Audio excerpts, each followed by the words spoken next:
Suite à sa mort, Barbe Blanche a emporté avec lui l'ère qu'il représentait. Cependant, en pensant faire de l'exécution du fils de Roger un exemple pour tous les autres pirates, la guerre de Marineford a eu l'effet inverse. En mourant, Newgate a dévoilé que le One Piece existait réellement, ce qui, au lieu de décourager les pirates à prendre la mer, n'a fait qu'augmenter le nombre de prétendants à ce titre. Et à cause de ça, la politique de ce monde a connu de très grands bouleversements, à tel point que suite au départ de l'amiral en chef Sengoku, le Gorosei a fortement appuyé la candidature du chien rouge Sakazuki.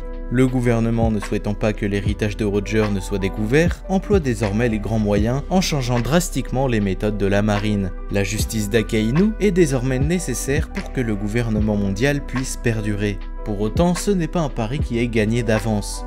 De leur côté, Luffy et son équipage ont complètement disparu et ne donnent plus aucune nouvelle. Nous le savons, ils sont partis chacun de leur côté pour s'entraîner et pour partir plus sereinement dans le nouveau monde. Mais le monde, lui, ne le sait pas et pense qu'ils ont tout simplement quitté la piraterie. Barbe Noire est désormais, lui aussi, une menace non négligeable qui va donner énormément de fil à retordre à la nouvelle politique du gouvernement. L'ex-corsaire s'est d'abord rendu dans la prison d'Impel Down où il a libéré les plus grands criminels qui n'ont jamais existé et qui étaient tous enfermés dans le niveau 6 de la prison sous-marine. Mais ce n'était que le début de son plan, puisqu'à la mort de Barbe Blanche, il a réussi l'impossible en récupérant les pouvoirs de son fruit du démon. Marshall D. Teach est dès lors devenu l'un des pirates les plus dangereux du monde et traque aujourd'hui les pouvoirs de fruit du démon pour constituer un équipage qui soit à la hauteur de ses ambitions. Ce sont là les changements majeurs que le monde de One Piece a connus suite à la guerre de Marineford. Cependant, cet événement a causé pas mal de trous dans l'équilibre du monde. Barbe Noire a laissé une place vacante chez les grands corsaires en prenant la place de Barbe Blanche. Pour garder un équilibre entre les trois grands pouvoirs, il a rapidement fallu combler les trous. Baggy a trouvé sa place au sein des Shichibukai avec un autre personnage apparu peu de temps après la guerre au sommet. Aujourd'hui comparé à Newgate dans sa jeunesse, il est bien trop vite oublié à cause du peu d'apparitions qu'il a pu faire. Et c'est ce personnage qui va nous intéresser aujourd'hui. Kagamika. On entend parler pour la première fois de Edward Weeble juste avant l'arc Dressrosa. Pourtant, il fait réellement partie du monde de One Piece depuis la fin de la guerre de Marineford. Puisque suite à la mort de Barbe Blanche, il s'est autoproclamé comme étant son fils biologique. C'est évidemment une information qui est énormément remise en question par d'autres personnages, notamment par le reste de l'équipage du rival de Roger. C'est d'ailleurs eux que l'ex-corsaire recherche. En effet, accompagné de sa mère Miss Bakin, il tente de s'emparer de l'héritage de Newgate en s'attaquant à ses anciens commandants. Weeble étant très naïf, il suit Bakin aveuglément, mais ce qu'il veut réellement lui, c'est venger son père en s'attaquant à son meurtrier Barbe Noire. Suite à la dissolution des Shichibukai, lui et sa mère se sont retrouvés encerclés par la marine et ne semblaient pas vouloir se laisser faire. Et au même titre que les autres corsaires, nous ne savons pas ce qu'ils sont devenus.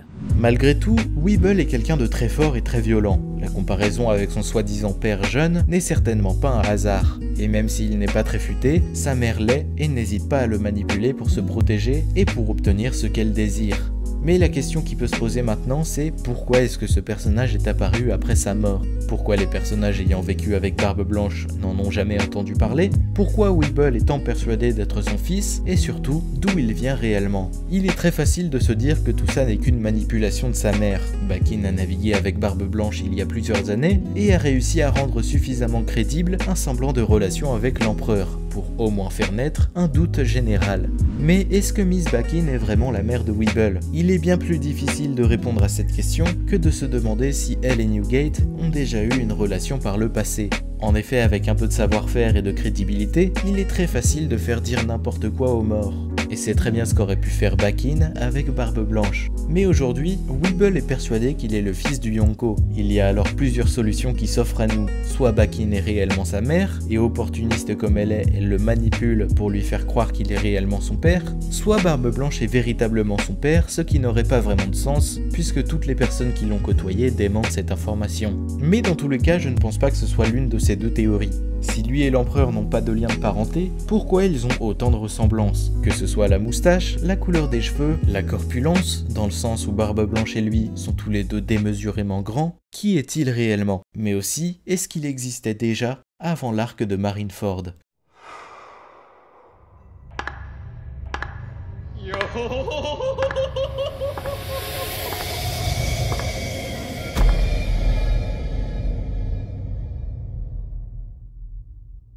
Souvenez-vous, en se dirigeant vers l'île des Hommes-Poissons, les Mugiwara ont dû passer par le triangle de Florian. Là-bas, ils ont fait la rencontre de Brook, qui les a amenés sur Thriller Bark, le bateau de l'ex-grand corsaire, Gecko Moria. Nami, Usopp et Chopper ont rencontré le docteur Hogback, un chirurgien de génie reconnu dans le monde entier.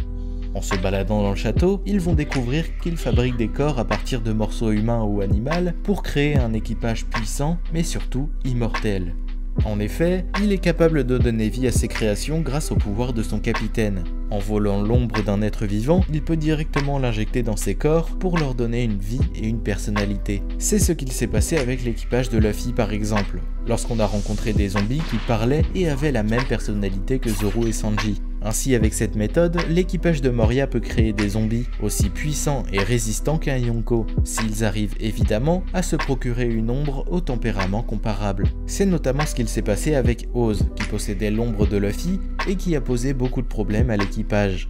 Vous commencez plus ou moins à voir où je veux en venir. Je pense en effet que Weeble n'est rien d'autre qu'une création du Dr Hogback. Quand on voit son chara-design, il est très probable qu'il ait subi certaines modifications, puisqu'il a des cicatrices très marquées qui sont très similaires aux différentes coutures qu'on retrouve sur les zombies d'Hogback.